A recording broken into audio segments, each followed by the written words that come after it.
Hello, everybody. Hi. So it's Michelle Alcorn here and my mom, Helen Alcorn. And we want to say happy Easter. It is Sunday, April 9th. And we're not running a live show today because mom and I are probably, sleeping in or getting ready to do some other things. But it's about friends and family and really taking that time to reflect on your year and see what's been going on in your life. So we're taking that break today, but we put together a video series of clips from the last 140 weeks. And we hope that you enjoy them. Mom's having a laugh. We always sit back and enjoy watching that. We did one at Christmas.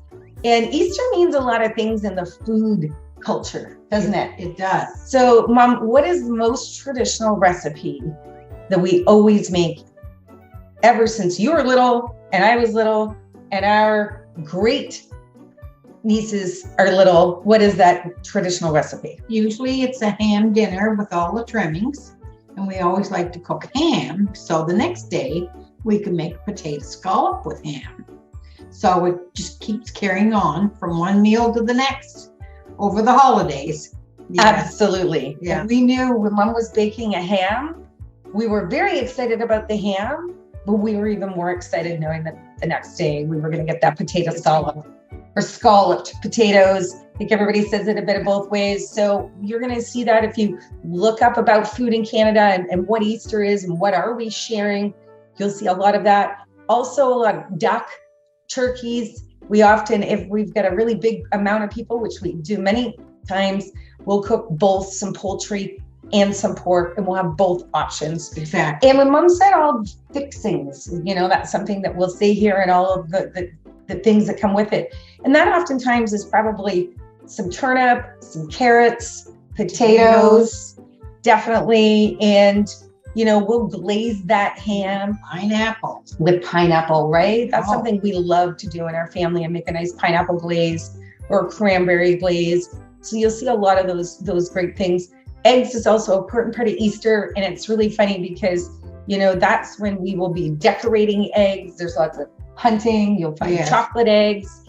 So enjoy what Easter is and enjoy this weekend and this time with you. We'll see you back on April 16th. And funny enough, we're going to be talking about eggs. So perfect and fitting, and maybe we'll share some of what we did with eggs at Easter, and maybe Mom and I will get out dye some eggs. We used to do that as kids, and then we couldn't remember which one were hard boiled or soft boiled. Sometimes in the fridge, we'd have to mark them. Yeah. So whatever your family and your friends' traditions, take time with yourself, celebrate your culture, celebrate it with great food, and cook in your kitchens and enjoy yourselves. Thank you. Happy Easter. Happy Easter from our kitchen to yours. Please enjoy each and every week and have a quick peek at the last 140 weeks of fun that we've had for you. Hope the bunny finds you.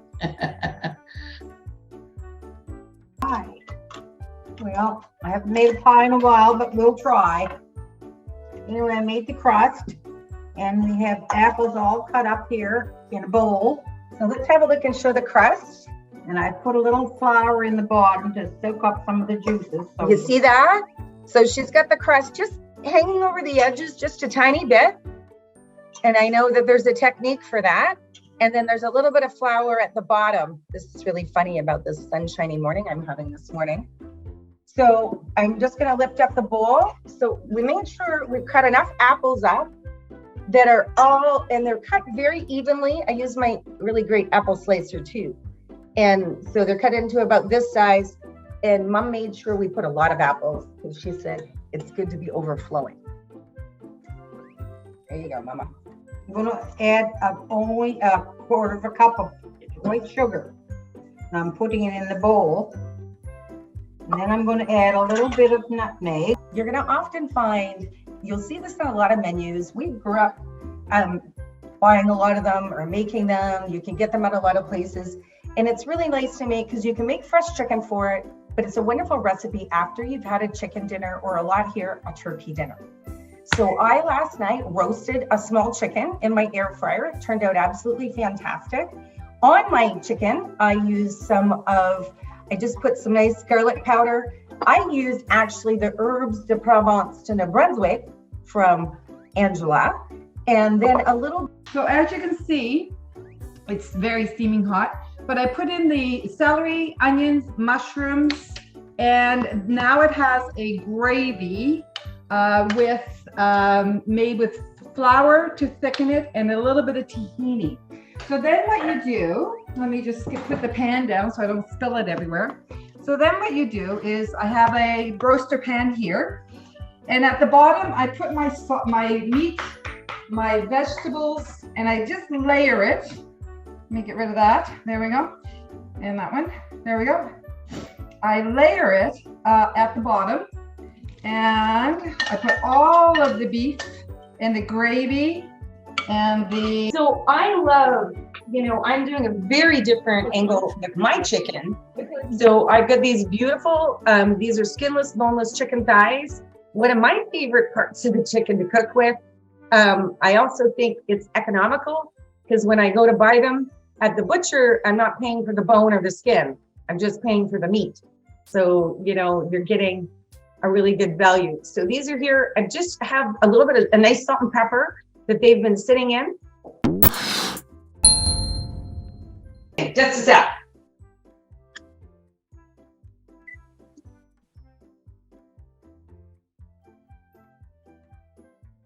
This is when you get excited that you do know what you're doing. There we go. They're beautiful. You can see they're nice and golden brown. Perfect. See how they just popped up? Just enough each. They smell amazing. I'm going to put them over here and let them cool off. This is the mug that I'm choosing to use. So let's make your new favorite little at-home chocolate cake when no one else is around. And you just said, I made a cake and I ate the whole cake last night. But it also is a really fun one to do as an activity because everybody can put their ingredients in and each line up at your microwave and wait their 90 seconds for their cake to be ready. So International Women's Day this week. Shinobu, we recognized you as one of our star female students, and she's been studying with us online for 1 year through last year, and she's just arrived in here in Lunenburg, and we're so excited to see a brave woman take on her own and come around the world to study. And that, hi Christina, another brave woman who jumped on an airplane around the world to study. And we just want to acknowledge that International Women's Day is so important. And Nasha herself, she's going to be graduating from St. Francis University this year. And again, just examples. Look at the four of us, of brave women who did things that were a little roasted vegetables. So we're kind of go back to nutrition, and a lot of it comes in how you cook, right? So, this vegetable, this is a turnip. It's not everybody's favorite. And I'm featuring turnip because I have a mission to help more people love turnip because you need to cook it in different ways. So, and turnip we get it year round here. It's always been grown locally. It's a very inexpensive root vegetable. They're the other side. Turnip and carrot cook really well together, by the way. They're a great combination. I'll cook them and mash them together. Growing up, my mom was like, I want my kids to eat turnip because my dad loved turnip. What did we call it? Strini. Vegetarini. They made a word up to told us it was a new vegetable. But we liked it, so there you go. Didn't matter, but I really do like turnip. But I like to make turnip sticks. So people have carrot sticks and different, and we're gonna roast them. So I have cut these into like French fry, potato type idea. And we're gonna put some delicious seasoning on them. And I think we've got that oven at a super high temperature. So we've got it up to 425. And I'm gonna roast these so they're gonna crisp up. And they're gonna be creamy in the middle. About the healthy food, we have to understand the pyramid food. that is okay. The pyramid is they give us the very good advice, and it's divided in the section for the food groups, and each group have to recommend daily. So at the base of the pyramid are the bread, the cereal, the rice, and the pasta. So we and then just follow up to the vegetable. It's more vegetable. It's more protein or some of the and the last one, just eat a little sugar or fat or some or cake or chocolate. I love chocolate. Last week I told you guys I love chocolate, but I have to. It's been like sometimes I need to remind myself which one is the more healthy for myself. With the chocolate, dark chocolate is very good. That's very good for ourselves. Yeah, but we still need oil and fats, but just use some extra, because when you make a homemade barbecue sauce, make a little extra. You know why? It'll keep in your fridge really, really well. And then later, when you're craving your own fresh sauce, you're going to have it right there and ready to go. So the amount that I'm making in here calls for 2 cups of ketchup, which is pretty much going to be me using the amount of ketchup that's in this jug. So, and I'm happy with it because for me, like I said, I want some of this extra sauce that I'm making. So the next ingredient, I'll get Mom, want to give me a hand and just get that out. And I'm going to put the vinegar in here. So Mom's going to shake most. I'm going to give you a little kitchen hack, as they say, or a kitchen tip. The next ingredient that's going to go into the pot, and I'm putting it right in the pot I'm going to cook it in. So, it's really nice about that. All of it goes right into one pot. There's not a lot of steps to this. I'll take the ketchup ball back. So it's going to have a half a cup of apple cider vinegar. Now I've got a great apple cider vinegar here. I love apple cider vinegar, and it gives the zing or the bite to it. So because I know I've got to get the rest of the ketchup out of the jar, I'm going to pour a little vinegar into the jar. A little more than I needed. Pull that out. Hiểu họ nói không? And I'm going to shake that around. And get the rest of the ketchup out of the container. See that? And then I'll clean up all the extra ketchup. It cleans out the container, and then not as much waste. So that's going to go into the container. So we've got 2 cups of ketchup. We've got a half a cup of apple cider vinegar. And of course, it's my kitchen. It's going to be barbecue sauce or sauce without maple. And I decided today I'm going to use the dark maple. So look at the color in that. You can really see the difference in that dark maple syrup. And love it from Angela and Ryan, Black Sheep Dark Maple Syrup from Funday Farms Local Harvest. And you can see, hopefully you can see how thick that is too. So that is very thick. Dark maple syrup has just a little, it's a richer taste, a more elevated, and because the processing, and by the way, maple season is here, and Maple Fest is coming up, and our episode on April 2nd, we are going to have, we're going to be featuring all things maple from in and around here, and that's in conjunction with the town of Riverview, Albert County, and Maple Fest. So we've got that maple syrup in there. That was really thick maple syrup. But I also keep the maple syrup in the refrigerator. So because it's natural, you want to make sure that that is. So we're going to add 2 tablespoons of honey. A lot of the people, when they make this, they choose to make it, and instead of maybe honey or maple, you're going to see them use brown sugar. So that you'll often see if you Google a recipe for barbecue sauce, they'll use to say light packed brown sugar. This honey is really good. So, ooh, I got honey everywhere. This is when licking the spoon becomes a very good part of being able to cook this, right? So this is all going into the same pot.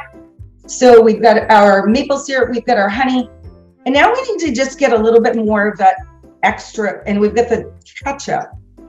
So now we're going to use some Worcestershire. We always joke around when we say that word on this show. Like my honey.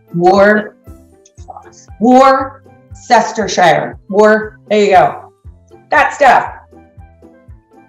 So we want to use a tablespoon of this. So I'm pretty good at eyeballing a tablespoon. I use just a little more than a tablespoon in mine. I really like the flavor of that. And the other thing I'm going to be adding is some fresh lemon juice. Now, I've always got lemons around, but I often buy these really great little organic lemon, and of course mine's not, but organic lemon thing from the store. And look, I'm not even gonna be able to get it. There we go. So a tablespoon of lemon juice. And again, that is a sweeter acid. So you need that to balance off what that recipe is gonna be.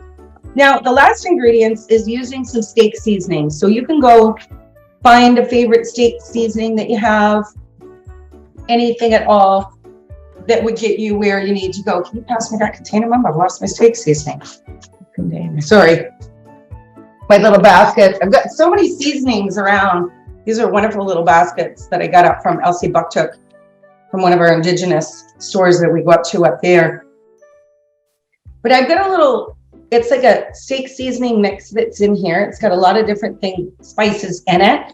And I'm going to put about a tablespoon of that into my barbecue sauce. So, and then the other thing that I like to use is a little bit of garlic powder. For somebody that was very well organized in my kitchen today, I can't seem to find anything anymore. So I'm going to get the garlic powder in there. I'm going to put about a tablespoon of garlic powder. So right now, that is just the season of spices all stirring around in there. We're going to simmer this for 10 minutes. So I'm going to get that. I'm going to show it. It smells amazing. To nutrition, so we're going to roast some vegetables. We're going to do a carrot soup. Nash and I were talking about oftentimes when you open up your fridge, there's carrots. You know, what vegetable do I have if I'm craving a soup? And we often have carrots. So I love making carrot soups. I have about 4 or 5 recipes. This is really one of my absolute favorite I'm going to make today. And then we're going to do fish and chips, because what's more Atlantic Canadian than fish and chips? Well, we're going to show you there's great ways to make that just as healthy as it sounds, maybe not so healthy, but we're going to do that. So let's get our soup going. And I'm really excited. Nash is going to share some salads, just some of her favorite salad, talk a little bit about salads here in Atlantic Canada. She's probably going to compare a bit to when she was in Tanzania. What does it look like here? And I think we all have favorite salads. And the wonderful Christina is going to talk about nutrition in general. She did a great job presenting some facts. So I'm not going to state as much facts because I'm going to leave that to Christina. And I'm going to get Christina to come up here after I get my soup cooking so I can get a few things organized. And then Jawad's going to share a little bit about nutrition, maybe a couple of nutritious dishes in Morocco. One of our goals is to take you on a journey around the world. Good morning again, everybody. So I love this pasta. It's the easiest, the simplest. And the nice thing about this recipe, or any recipe, you can add whatever you want. I'm going to add a few other ingredients that normally don't come in it. One is mushrooms, and the other one is a little bit of white onion. And you can either use regular small baby clams. I'm using a can of clams, which is really convenient. And they're just in water, so they're a healthy choice for protein. I've already heated up my pan. So right now, this is a hot pot. I've got it on a hot plate in front of me. And I started with some butter, 2 tablespoons of butter and 2 tablespoons of flour in the bottom of the pot. And I had to constantly stir it because you don't want to burn it. And I built what was called a roux. And then I added a cup of chicken stock. And I let it simmer until that mixture got hot. And now I've slowly added, I've already stirred in a 1/4 cup of Parmesan. And now I'm going to put in the cheddar. And if you see, the trick to this, because the liquid's hot, is for me to keep stirring. It doesn't still need to be on the stove at this point because the liquid is really, really hot. So basically, and now the cheddar is fun because it totally changes the color of the sauce once I add the cheddar to it. And as you see, It's slowly melting. So I've got 3 cheeses in there. I've got Parmesan. I have old cheddar. And then I actually put some habanero Monterey Jack. We're a great supplier at the Moncton Market. What I'm going to be putting in my rice noodle bowl is I'm going to cut up some fresh cilantro. And what I'm going to do is I'm going to get my bowl and I'm going to put everything I want in the bottom of that bowl. And this is what I really like about making this recipe. So is what I'm going to do is I'm going to start and I'm going to put some of these really nice ingredients that are going to go right into the bowl. So when everything's done cooking, I'm going to pour the noodles and the liquid on top. And then I'm going to top it with that nice cooked meat. So because the cilantro doesn't need to be perfect, the bottom of my bowl, I'm just going to rip off some nice bright pieces of that cilantro. I really enjoy cilantro. So in this one, it's enough for Mom and I. I'm probably putting about 1/4 of a cup that's going to go in. The other thing that I really like, and I didn't used to do before until I learned a lot more about different cooking, is some lettuce and some romaine lettuce.